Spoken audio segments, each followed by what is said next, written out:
नमस्कार दोस्तों, आज की इस वीडियो में हम लोग बात करेंगे about the company by the name of SJS enterprises.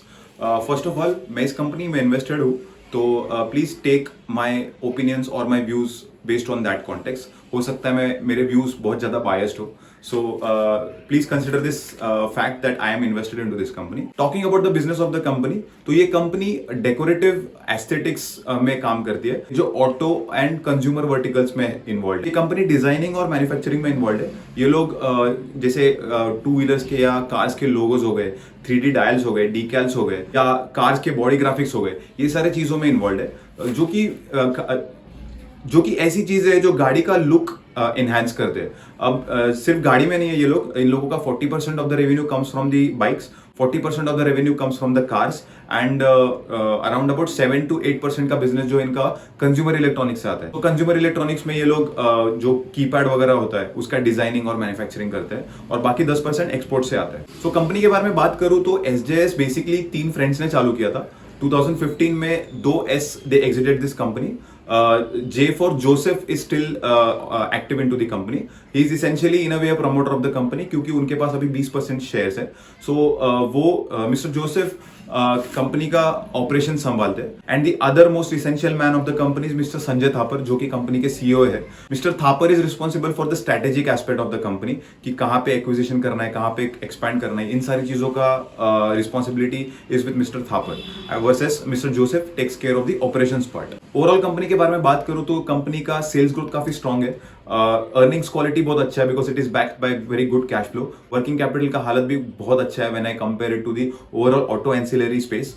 और एक इन जनरल कंपनी का मार्जिन्स और आरओई भी बहुत अच्छा है। इनका मार्जिन्स इसलिए अच्छा है क्योंकि they are in a slightly niche business, क्योंकि इस कंपनी में थोड़ा स्पेशलिटी डिजाइन ओरिएंटेड चीजें ज्यादा है, तो इसका मार्जिन ज्यादा है। बिजनेस थोड़ा सा एम्प्लॉय सेंट्रिक है versus the other auto ancillary companies, इसलिए आप देखोगे इसके Q3 में थोड़ा सा सीजनैलिटी होता है, क्योंकि Q3 में जब फेस्टिविटीज वाला टाइम होता है, क्रिसमस वगैरह होता है, उस टाइम पे इनका रेवेन्यू में थोड़ा सा डिप आता है।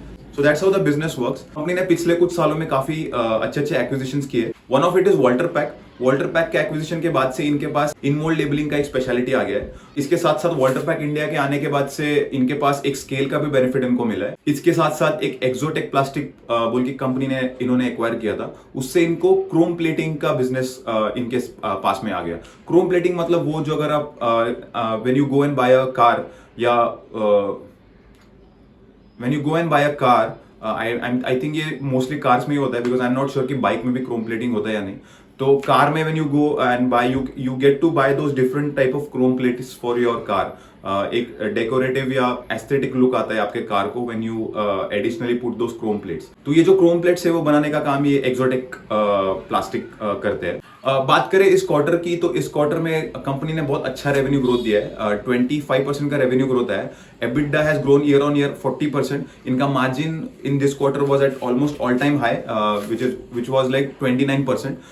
वेल, इसका रीजन ये एक वन ऑफ मार्जिन है, क्योंकि this was backed by very strong volumes coming from the two wheelers. ये जो जीएसटी कट की वजह से जो वॉल्यूम आया था, अब ये वॉल्यूम इनको इसका बेनिफिट मिला versus the other companies, because generally OEMs और जो ऑटो एंसिलरीज होते हैं इनको before hand production ramp up करना होता है before the actual demands come into play. इस वजह से एक वॉल्यूम बेनिफिट इनको मिला है, और जिससे इनका ऑपरेटिंग लेवरेज की वजह से इनका मार्जिन थोड़ा सा बेटर था।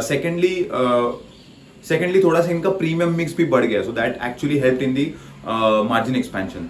ऑल्दो द मैनेजमेंट सेज कि ये जो है हमारा नॉर्मलाइज सस्टेनेबल मार्जिन नहीं है, हमारा सस्टेनेबल मार्जिन लगभग 26 से 27% के आसपास होगा आगे चलकर। अब बात करते हैं about the important partnerships that have happened during the quarter. एक तो आपको डिक्सॉन टेक्नोलॉजीज पता ही होगा, जो बेसिकली ईएमएस स्पेस में ऑपरेट करती है, जो इलेक्ट्रॉनिक चीजों को मैन्युफैक्चर करती है।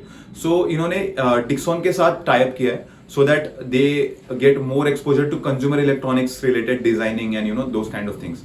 So ये एक अच्छा मूव है, इससे इनका कंज्यूमर इलेक्ट्रॉनिक में एक्सपोजर और बढ़ेगा, और वहां से और एक ग्रोथ का एवेन्यू उनके लिए खुल गया है।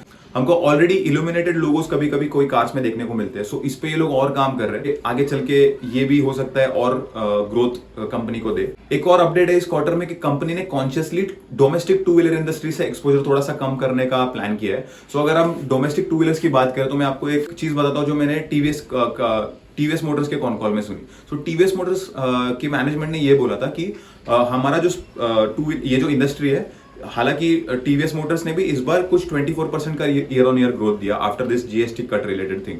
लेकिन मैनेजमेंट ने ये बोला है कि लेकिन टीवीएस के मैनेजमेंट ने ये बोला है कि जो हमारा इंडस्ट्री है that is anyways expected to only grow by 7 to 8% kind of a number on a sustainable basis.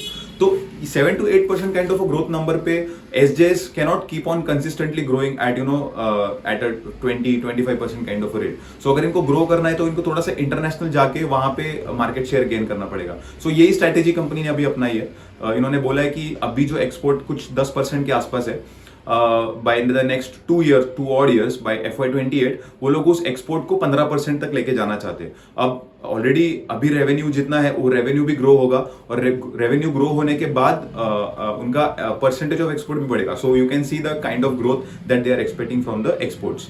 सो एक वो एवेन्यू कंपनी एक्सप्लोर कर रही है for the growth. Another avenue that the company is exploring for the growth is so basically अगर आपने देखा होगा कि आजकल जो 4-wheeler कार्स वगैरह आ रहे हैं उसमें स्क्रीन साइज बहुत बड़ा होता है। कार के इंटीरियर्स में अगर आपने देखा होगा तो स्क्रीन साइज काफी बड़ा होता है। So companies like planning to play on this theme all together. So इसके लिए इन्होंने क्या किया है कि वेरोट्रॉनिक्स BOE बोल के एक कंपनी है हांगकांग में and they are one of the leaders in the space, global leaders in this space rather. So इनके साथ इन्होंने टाई अप किया है। इसके लिए इन्होंने एक स्पेशल लैंड भी लिया है और वहां पे ये लोग एक स्पेशल कैपेसिटी भी डाल रहे हैं। सो इस पे इन्होंने काम शुरू किया है। हालांकि मैनेजमेंट ने अभी बोला है कि इसके सेल्स नंबर को क्वांटिफाई नहीं किया जा सकता। आगे चल के ये लोग धीरे धीरे टेस्टिंग करेंगे और इवेंचुअली ये लोग रैंप अप कर देंगे अपना production for that particular thing. लेकिन आगे चल के ये भी एक ग्रोथ एवेन्यू है जहां से कंपनी को ग्रोथ आ सकती है। सो जहां पे मैं एक्सपोर्ट की बात कर रहा था, पिछले क्वार्टर में कंपनी ने स्टेलेंटिस को ऑनबोर्ड किया था एज अ क्लाइंट। इस क्वार्टर में कंपनी ने निसान को ऑनबोर्ड किया है। This is on the automobile front. Consumer electronics की बात करें तो इन्होंने यूएस में भी इन्होंने वर्लपूल को अभी ऑनबोर्ड किया एज अ कस्टमर। तो हो सकता है वो थोड़ा सा और बढ़े। As of now US as a percentage of the total revenue is very negligible. लेकिन आगे चल के हो सकता है उनका revenue from the US could go up to 4 to 5%। इनके ऑर्डर बुक की विजिबिलिटी काफी स्ट्रॉग है। FY26 में उन्होंने बोला है कि रेवेन्यू का ग्रोथ तो डेफिनेटली स्ट्रॉग रहेगा and that could continue in FY27, FY28। जहां तक केपिक्स की बात है, इनका जो SJS डेकोप्लास नाम का सब्सिडियरी है वहां पे इनका 90 to 95% का कैपेसिटी यूटिलाइजेशन आ रहा है, which I think is a very good number. वहां पे कंपनी कुछ 100 करोड़ रुपए का केपिक्स करने का प्लान कर रही है so that they will ramp up the capacity over there also. और सबसे इंटरेस्टिंग बात यह है कि जो एक्सपेंशन है वो सब इंटरनल अप्रूवल से फंड हो रहा है। कोई डेट या कोई एक्सटर्नल इक्विटी रेज नहीं हो रहा है। डोमेस्टिक मार्केट की बात करूं तो पिछले क्वार्टर में इन्होंने हीरो को ऑनबोर्ड किया था फॉर इट्स 2-wheeler बिजनेस। अब हीरो तो इनके पास ऑलरेडी एज अ कस्टमर है। इवेंचुअली वो लोग एक्सपेक्ट करें कि मारुति भी will also be a bigger part of their auto customer, क्योंकि Maruti is also entering into SUV space with a new vehicle by the name of Victoris. तो इस company में ट्रैक कुछ गिने चुने चीजों को करना है। सबसे पहले कि कंपनी किस तरह के नए नए प्रोडक्ट्स को लेके आ रही है। जैसे अभी इस क्वार्टर की बात थी, they talked about screen size, they talked about the screen thing, they talked about illuminated logos and जैसे कंज्यूमर इलेक्ट्रॉनिक्स के लिए डिक्सॉन के साथ इन्होंने टाई अप किया। सो ये सारी चीजों को ट्रैक करना है। सेकेंडली एक बहुत इंपॉर्टेंट एस्पेक्ट है इस कंपनी को ट्रैक करने का और ये बहुत इंपॉर्टेंट मेट्रिक भी है and that important metric is kit value. Kit value का मतलब है कि एक व्हीकल में SJS का कितना मटेरियल उस पर्टिकुलर व्हीकल पे या उस पर्टिकुलर वॉशिंग मशीन पे लग रहा है। That essentially is meant by kit value.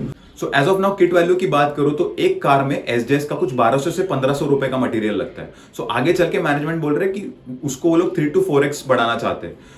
अब ये कैसे बढ़ सकता है? या तो नंबर ऑफ मटेरियल्स बढ़ेंगे या फिर थोड़े से प्रीमियम टाइप के प्रोडक्ट एक कार में पर्टिकुलरली लगेंगे। सो जिससे SJS का contribution in one particular vehicle will increase. Similarly अगर बाइक्स की बात करें तो बाइक्स में कुछ 300 से 500 रुपए का मटेरियल लगता है।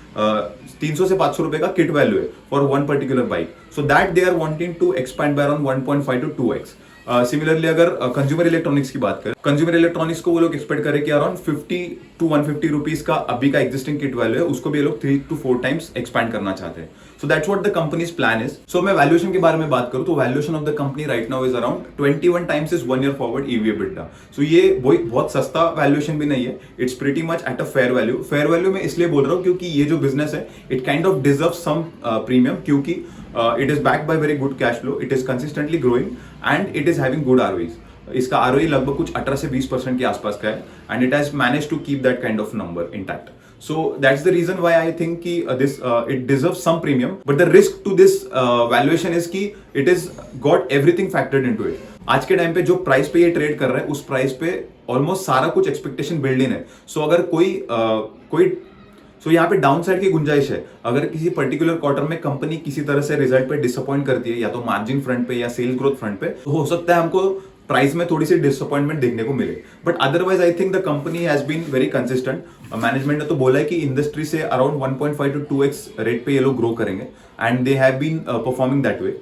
So those are my views about SJS Enterprises. So I hope you liked the video, and if you have your own opinions about the company, अगर आपको इस कंपनी के बारे में कोई क्वेश्चंस है, या there are a few things which you already know and I have not covered into this video, please let me know into the comment section. I will be very happy to address those in the forthcoming videos. I hope you like this video. So see you in the next video. Till then, keep learning and keep growing. Bye.